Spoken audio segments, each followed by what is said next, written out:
श्री वल्लभाधीश की जय, श्री गुसाई जी परम दयाल की जय। માધવદાસજીનું એક ધોળ પદ, પહેલાં પદ શ્રવણ કરીએ અને પછી તેના અર્થને જાણીએ। શ્રી વલ્લભ વિઠ્ઠલ હરિનામ જાણ્યા, તેણે સર્વસ્વ ખોયું રે। શું લાવ્યા શું લઈને જાશું, વારંવાર વહેવાયા રે। પુષ્ટિ માર્ગમાં જે જન આવ્યા, વિશ્વાસે ન વળગ્યા રે।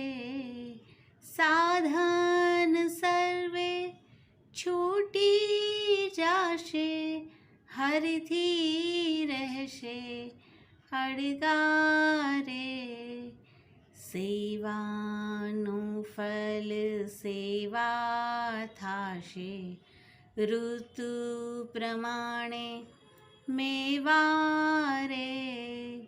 સંપત પ્રમાણે સમર્પી લેજો, તેનું નામ તો સેવા રે।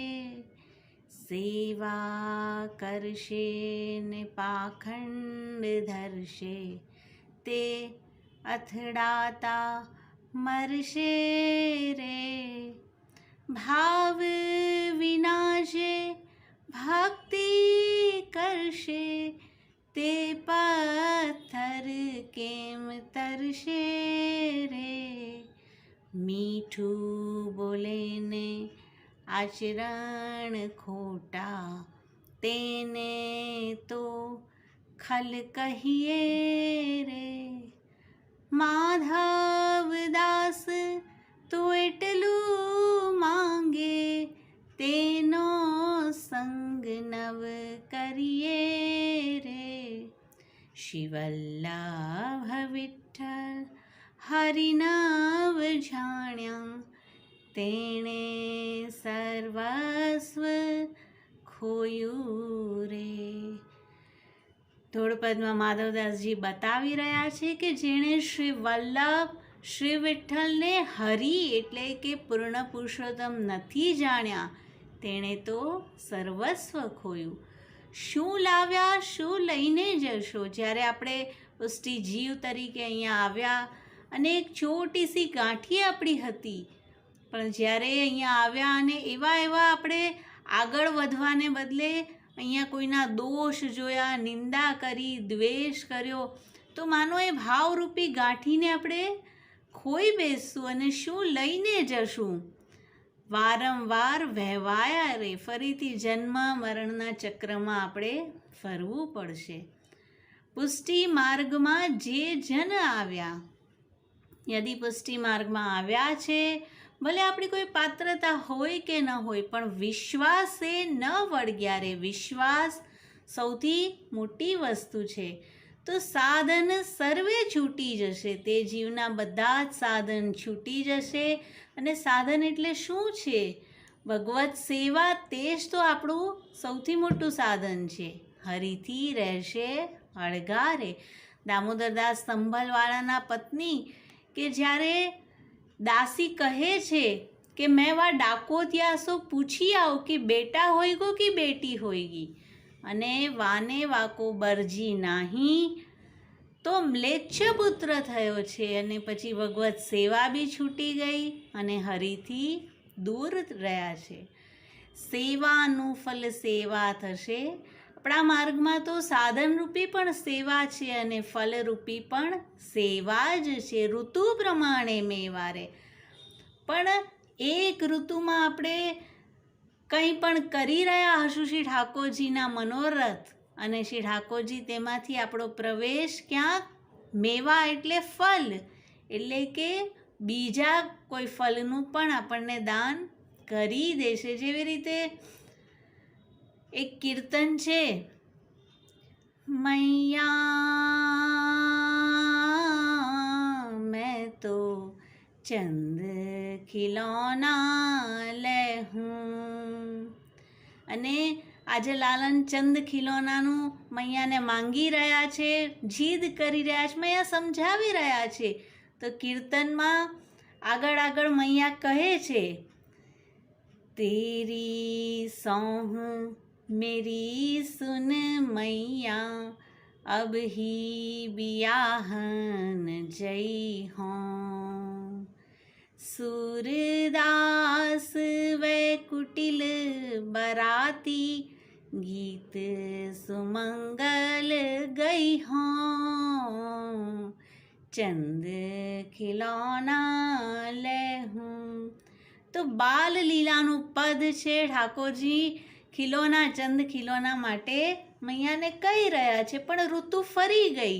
હવે તો શ્રી ઠાકોરજીનો બ્યાહ આવી ગયો. ઠાકોરજી કીધું અબહી બિયાહન જઈ હો.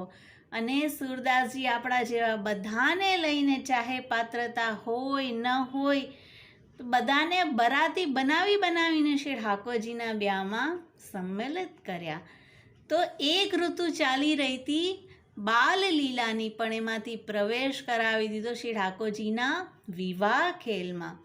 સેકન્ડ એક્ઝામ્પલ, લલિત લાલ કો સહેરો જગમગ રયોરી જગમગ રયોરી માઈ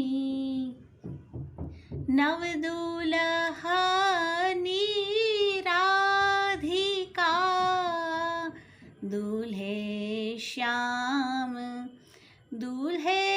श्याम कन्हाई कुंज महल में हिंडोरना.